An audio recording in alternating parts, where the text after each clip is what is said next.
Hi, and welcome back to Katie's Corner in Space and this week's Lower Decks standout scenes for the 9th episode of the 3rd season, Trusted Sources.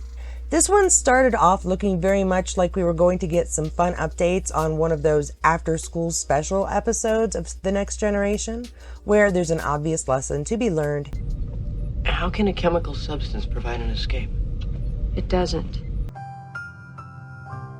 And I always did kind of wonder what happened to the Anarans and the Breckians once both their ways of life were basically stripped from them thanks to a minor technicality taken advantage of by Picard when it comes to the Prime Directive.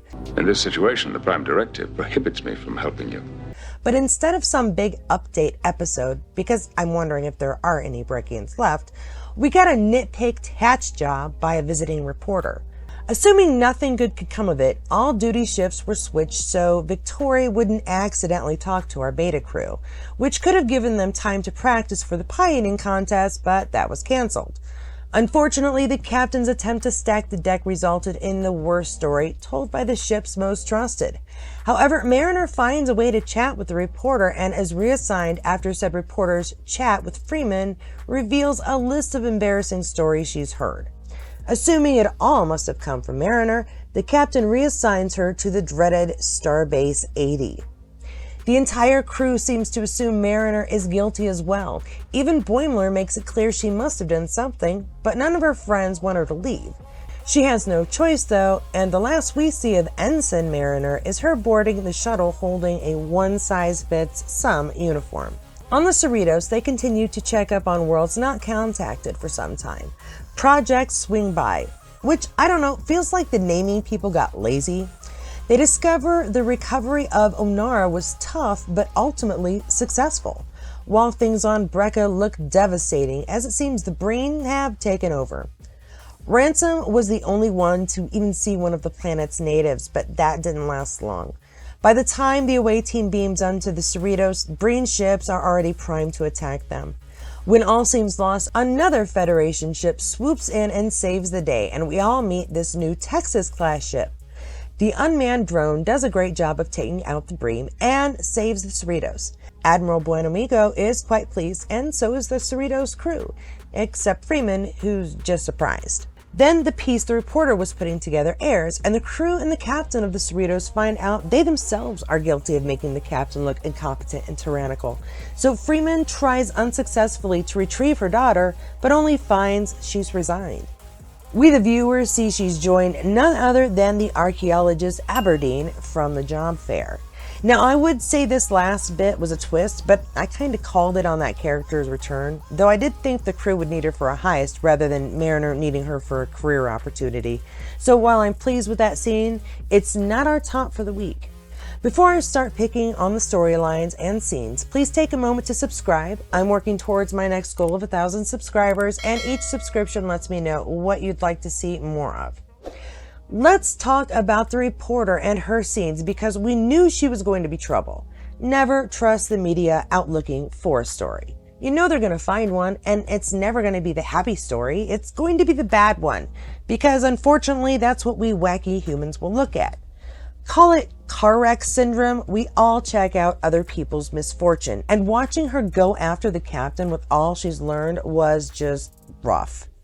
So the story itself, not surprising, but I thought it was great including clips of the crew just talking about the most interesting things that had happened to them or around them. But because everything is on the record and all the reporter has to do is pick out the most interesting bits to construct a story, she did. And I have to say, it was pretty funny. I mean, bad, very, very bad, but very funny. Oh, you should have heard Quark scream when he was being carried away. I'm sorry, what was the question again? Now, after watching the reporter give Freeman the facts she'd gathered, watching the captain go after Mariner was heartbreaking. I'm just going to say it. She overreacted even if Mariner had been the leak. And the following scenes where she's suddenly the outcast, even Jennifer returning the candle. I mean, I know it's a cartoon, but ending it with Boimler just telling her to go apologize added bad to worse. It's bad enough her mom didn't believe her, but her friends too.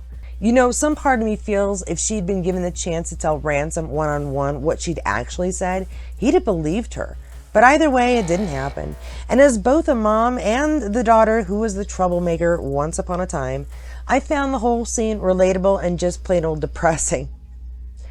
When it comes to the action of the episode, I'm going to have to give it to the Breen scenes, all of them. The time on the planet was short, but all the green eyes popping out, very ominous. And right before Halloween. But once again, the battle taking place in space was visually well done and easy to follow.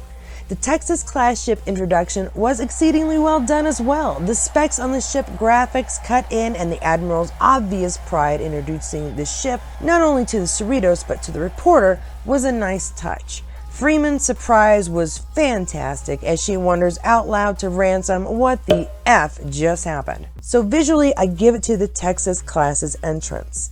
And while I thought Mariner with the archaeologist was a good twist, not as good as last week's, but a good one that will inform the story for next week and our season finale, it isn't the top pick.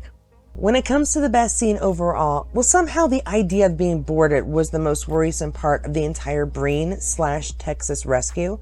Photons I can handle, but nothing good ever happens with the Breen. They're either taking over, enslaving, or causing some sort of havoc for what feels like no reason. Okay, maybe that one time when Worf and Martok were imprisoned by the Jem'Hadar, one Breen helped, but that's like it. So yeah, that was scary and I was definitely on the edge of my seat, much more than the battle or even Mariner being reassigned. Even that creepy little surprise emoji left on the window was just wrong. These people are creepy. They're creepy. So though it may not be your favorite, it was definitely the moment which really stood out for me. So I'm giving the Breenar boarding scene a big old thumbs up. Now for the honorable mention, well, this goes out to all the Meemaws out there and our desire to let our grandparents know when we've done well. Cool Meemaws and Papaws of the universe. Yeah, I adored Dr. Miglemo's need to call his grandmother. It took me back to trying to explain my computer information studies to my grandmother, who still used a typewriter and up to her dying day never touched a computer.